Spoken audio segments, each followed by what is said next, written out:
आज का हमारा टॉपिक है कंसिस्टेंट और इनकंसिस्टेंट। इसके साथ साथ हम ये भी पढ़ेंगे कि एग्जैक्टली वन सॉल्यूशन कब होता है, इनफाइनाइटली मैनी सॉल्यूशंस कब होते हैं और ऐसे ही नो सॉल्यूशन कब होता है। तो सबसे पहले हम जानकारी ले लेते हैं इनके बारे में। समझिएगा ध्यान से कि अगर आपके पास दो लीनियर इक्वेशंस दे रखी हो, क्या दे रखी हो, दो लीनियर इक्वेशंस। एग्जाम्पल के लिए दे रखा हो a1x plus b1y plus c1 equal to 0।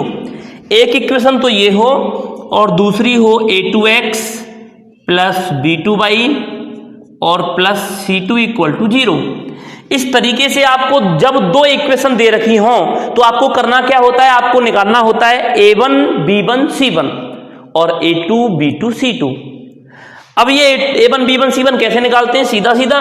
जैसे मैं एग्जांपल के लिए मैं इन इक्वेशन की बात कर लूं या मैं अलग से बना दूं, मैं लिख दूं यहां कि 3x plus 5y plus 7 equal to 0 और 6x plus 10y plus 9 equal to 0। अब इन दोनों को देखा जाए और कंपेयरिंग की जाए तो पहली इक्वेशन में जो x के साथ कांस्टेंट होता है उसको हम कहते हैं a1।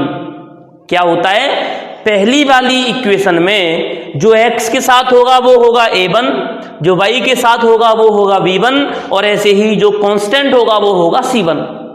और दूसरी वाली इक्वेशन में x के साथ क्या होगा a2, ऐसे ही b2 और ऐसे ही c2। तो इस तरीके से अगर मैं आपसे बोल दूं इस पहली वाली इक्वेशन में a1 क्या है, तो a1 की जगह कौन आ रहा है, बोले साहब 3 आ रहा है। b1 की जगह कौन आ रहा है, 5 आ रहा है और c1 की जगह कौन आ रहा है, 7 आ रहा है। अगर मैं कर देता है इसको माइनस तो फिर b1 बराबर क्या होता, माइनस का 5। ऐसे ही a2 b2 c2 क्या है, 6 10 और 9। तो इस तरीके से आप a1 b1 c1 और a2 b2 c2 निकाल सकते हो। अब जब हमने a1 b1 c1 और a2 b2 c2 निकाल लिया तो उसके बाद हम कैसे चेक करके बताएंगे कि दी हुई लाइन हमारी एग्जैक्टली वन सॉल्यूशंस या यूनिक सॉल्यूशंस होती हैं। देखिएगा, जब हमने a1 b1 c1 निकाल लिया तो कंडीशन में दिया है कि अगर a1 अपॉन a2 इक्वल नहीं आता b1 अपॉन b2 के, a1 अपॉन a2 इक्वल नहीं आए किसके, b1 अपॉन b2 के, तो हम कहेंगे कि हमारी जो लाइन है वो कैसी है, एग्जैक्टली वन सॉल्यूशंस। समझ में आ रहा है, एग्जैक्टली वन सॉल्यूशंस। जैसे मैं यहां लिख दूं, थोड़ा सा आप लिख दूं या मैं अलग से लिख दूं, यहां लिख लीजिएगा। यहां पे कंडीशन है इफ अगर हम a1 अपॉन a2 निकालें और निकालें b1 अपॉन b2 और ये ही नहीं आया बराबर, ये इक्वल नहीं आया, तो इसका मतलब क्या है, इसका मतलब है एल्जेब्रिकली एक्सप्रेशंस में भाई दो तरीके से क्वेश्चन पूछेगा वो कि ग्राफिकली सॉल्यूशन बताओ और एल्जेब्रिकली बताओ। तो मैं यहां आपको दोनों बता देता हूं, यहां बता देता हूं ग्राफिकली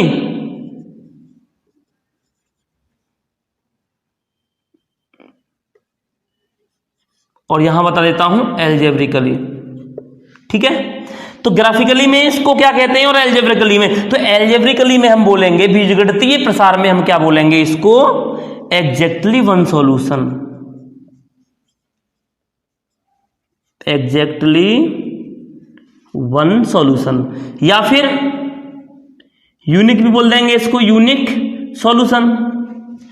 मतलब जब दो इक्वेशन यूनिक सॉल्यूशन रखती हों या दो इक्वेशंस यूनिक सॉल्यूशन कब रखेंगी, जब a1 अपॉन a2 का रिजल्ट इक्वल नहीं आए b1 अपॉन b2 के।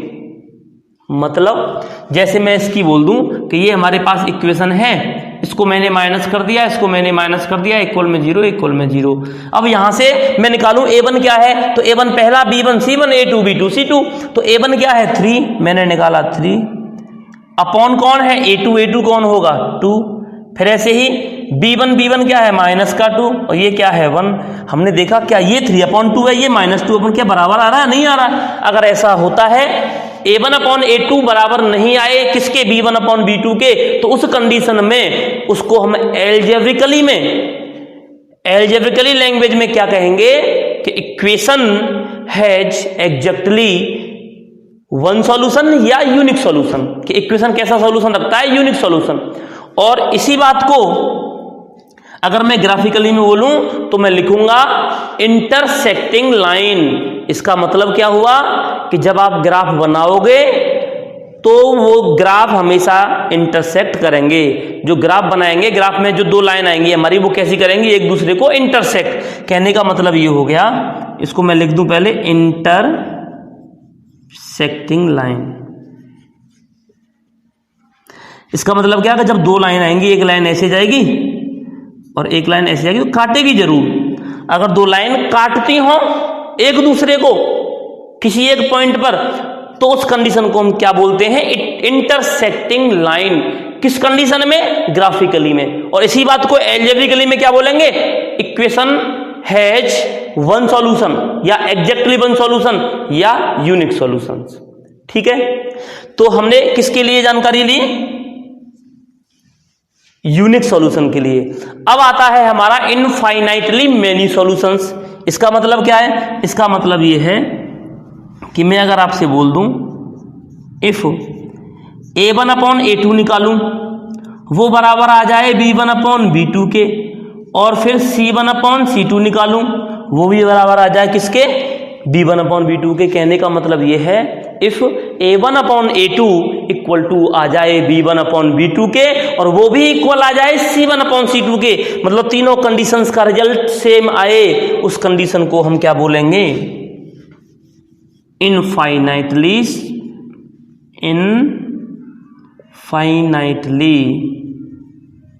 Many solution.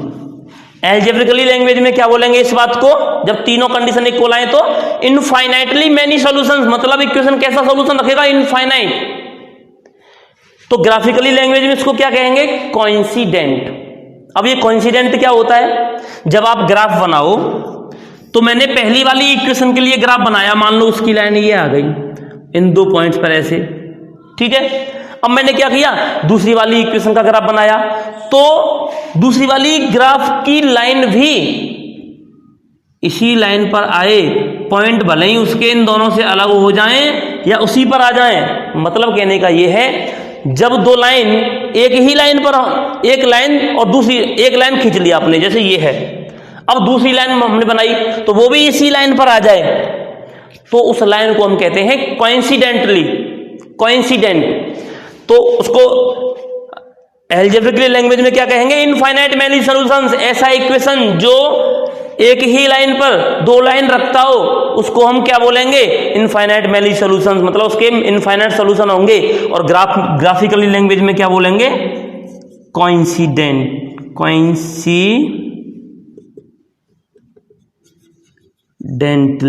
या कोइंसिडेंट लाइन।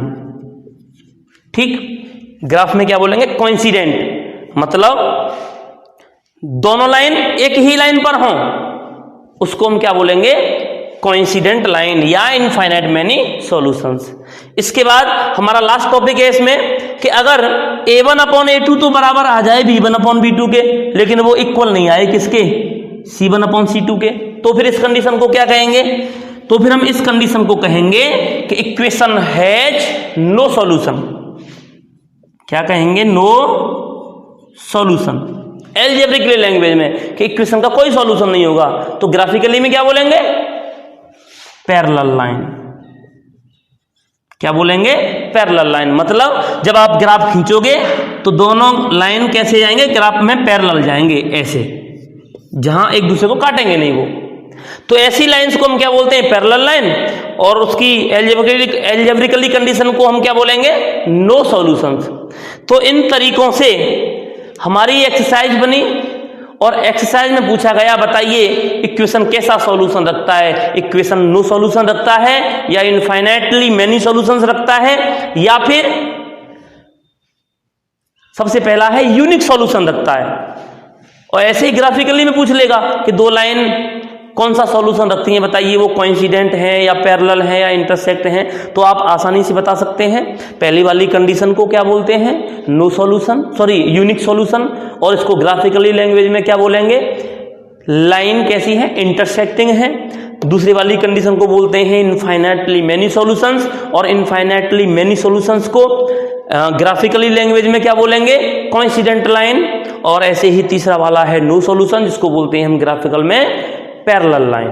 इस तरीके से ये तीनों कंडीशन आप अच्छी तरीके से नोट कर लीजिएगा और इनको याद कर लीजिएगा, क्योंकि इस पर आधारित क्वेश्चन अक्सर बोर्ड में पूछे जाते हैं और आपकी एक्सरसाइज इन्हीं क्वेश्चंस पर बनी है। जैसे एग्जांपल के लिए मैंने ये दो इक्वेशन लिख दी, आपसे बोलते बताओ कैसा सॉल्यूशन रखता है। मैंने अभी तुरंत चेक करके बताया था कि a1 अपॉन, पहले क्या करते हैं कि ये अपॉन ये रखो, मैंने रखा 3/2, फिर क्या कहा था कि अगला अपॉन अगला रखो, मैंने -2 अपॉन नीचे इसका कुछ नहीं है तो 1 रखा। मैंने देखा मैं आगे तो तब बढ़ूंगा जब मैं पहले यहीं पे बराबर नहीं हो रहा। ये क्या है 3/2, ये क्या -2, मतलब 3 में 2 का डिवाइड लगाऊं तो कितना आएगा 1.5, और ये क्या है -2। तो देखना क्या ये बराबर हैं, आपस में इक्वल है, नहीं है। इसका मतलब क्या हो गया, इसका मतलब हो गया कि हमारा ये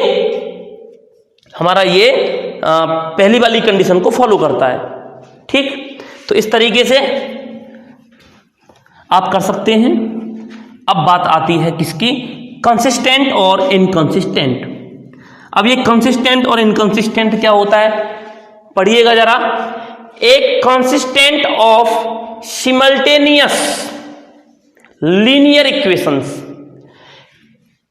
एक कंसिस्टेंट लीनियर इक्वेशंस को हम इस सेट टू बी कंसिस्टेंट तभी कहेंगे कब, if it has at least one solution, अगर वो कम से कम एक सॉल्यूशन रखता हो।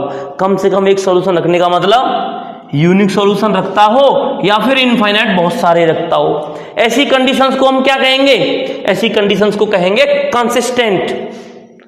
और इनकंसिस्टेंट क्या है, a system of simultaneous linear equations is said to be inconsistent if it has no solution. अगर इक्वेशंस नो सॉल्यूशन रखता है तो ऐसी कंडीशन को हम कहते हैं इनकंसिस्टेंट। मतलब कहने का हो गया इन तीन कंडीशन में से जो लास्ट वाली कंडीशन नो सॉल्यूशन वाली है उसको कहेंगे इनकंसिस्टेंट, बाकी दोनों को कहेंगे कंसिस्टेंट।